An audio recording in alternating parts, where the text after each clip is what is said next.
yang sangat bijaksana dalam menyelesaikan permasalahan yang dihadapi oleh rakyatnya. Suatu hari, datanglah kepada Nabi dua orang perempuan yang membawa seorang bayi.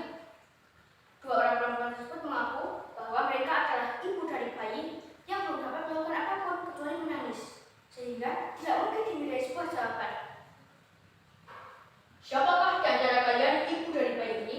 Tanya Nabi Sulaiman. Aku ibunya, jawab wanita di sebelah kiri. Saya ibunya, demikian juga wanita di sebelah kanan. Nabi hanya terdiam, namun berpikir bagaimana cara terbaik untuk mereka.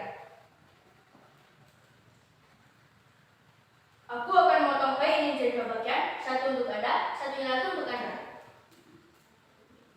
Tiba-tiba, Nabi berkata sangat mengagetkan semua yang hadir, apalagi bagi salah satu wanita tersebut. Baiklah, saya setuju, jawab wanita itu dengan lega dan gembira. Oh, tidak buatmu rasa senang di sana. Biarlah bayi saya diambil wanita itu. Mana mungkin saja kamar saya celaka untuk dibunuh. Biarlah bayi saya tidak salah orang lain, walaupun saya tidak memilikinya. Mohon jangan tutup bayi saya, Tuanku. Pengawal, masukkan wanita itu ke penjara, karena ia mengaku aku sebagai ibu dari bayi ini. Baiklah, Tuanku. Keadilan saya bahwa wanita yang tidak tega mengatakan dia celaka karena menilai untuk agar dia seorang lain adalah ibu kandungnya.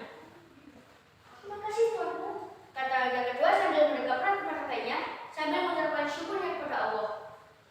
Teman-teman yang saya cintai, sebagai nabi yang taat kepada Allah, Nabi Sulaiman ingin menunjukkan ketaatannya kepada Allah.